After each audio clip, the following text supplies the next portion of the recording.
Hey guys, in this video I'm including Viviano's portfolio to SCI-Arc. So you'll be able to see his whole portfolio, and again, like I did in the last video, I'm adding his tips for the portfolio. So while you have a look at the portfolio, you can also hear his commentary once again. So without further ado, let's get started. So before we go ahead, we have your portfolio with us. The portfolio that you used when you were applying to OMA as well.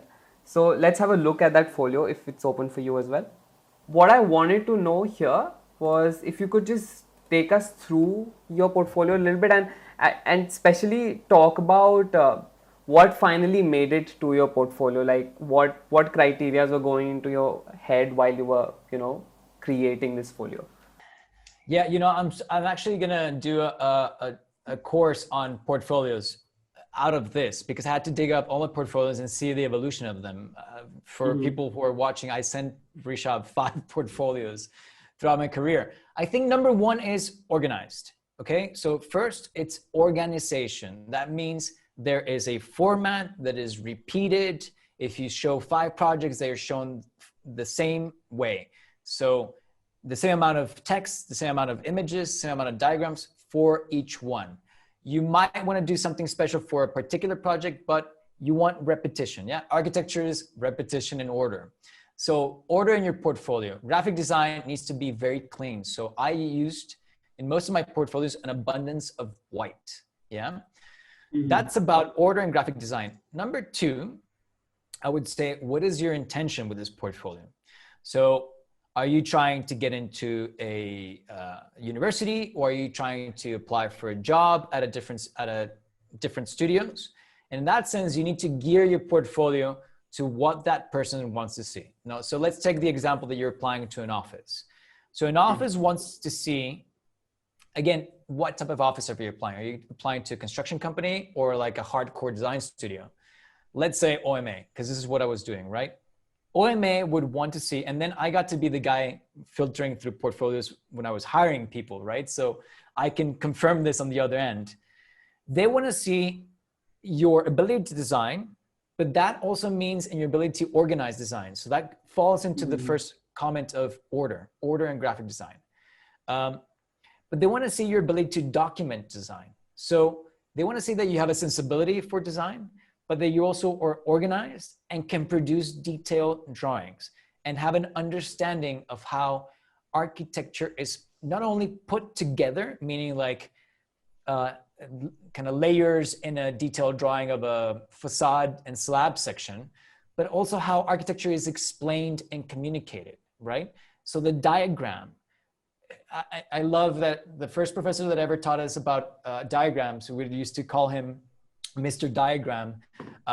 We used to rename his class to be called How to Explain the Unexplainable with a Diagram, And that's really what you have to do. In the end, 1 hour discussion can be summed up to one single well-placed, well-drawn diagram. And it's about simplicity. So I think I would go over all those 3 points in this portfolio. And then it's about the content. So, okay, what are you going to show? So in most of my portfolios, I was applying for offices or a kind of, let's say, a master's program. I section it off, again, chapters, like really, you think about the book experience, you open and there's, new chapter. Okay, my mind. I know that I'm going to a different topic now. Okay, so I would start off with the CV, of course, picture. Some people don't want to put like their age and picture. I want to see it if I'm going to be hiring you. So put a picture, put your age, all that information. Your bio information is important. Where are you from? If you're applying abroad, now during COVID, it's not so necessary, of course, but before you had to put if you had a visa for that country that you're applying, or if you're going to need help for that process. That's important information for your employer. So that's the opening part, right? Then I would go straight into projects. Now, you need to give information to the person who's viewing this. If it's your project, or if it's your project being done as a professional experience, if it's an academic project. So is this a kind of year 3 architectural workshop? Or is this like, I got hired by my uncle to do a renovation of a house? I need to know that. So if you look at that portfolio, there is an icon in the form of an acronym, which is the title of the project, but there is a little sheet, information sheet for each project, which tells you if it was part of an academic design, if it was in groups, what's the scale of the project, blah, blah, blah. So that kind of piece of information is really important.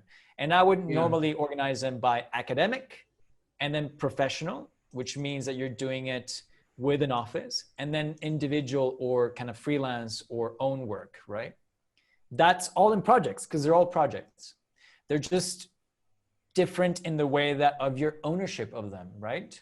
And you know, an academic project, you might be working in teams, but you're also on the hands of an instructor and a professor. So there's that, and you can see an evolution. So that's good.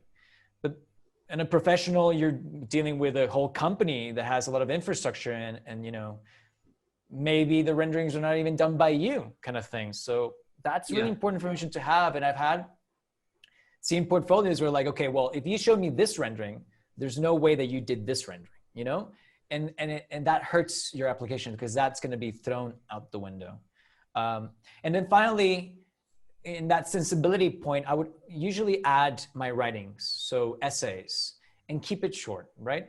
Now, that's the overall kind of portfolio discussion. Final thing is keep it brief. Some people want to show like an evolution of their work, and they'll start with like the hand drawings, and they'll start like with very kind of basic modeling, and they'll show their best project at the end. I get that, but I don't want to work that hard to understand your portfolio as an employer. I'm going to grab your portfolio and go like this in a first run, and then say yes or no. And then I'm going to go back to all the yes pile and then look at them in details. So you need to grab the attention of your reader on the first run. And then on the second run, when they're looking for this information to say, oh, is this project academic? Was this in groups? Is this their rendering?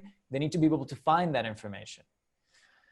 So I think that's what I would say about portfolios. So guys, I hope you like that. There'll be more content coming soon. Thank you for being a patron for this channel. Thank you for being a patron for Blessedarch. It is because of your contributions that I'll be able to create more things on this channel. So thank you so much. I will see you guys very soon with more content.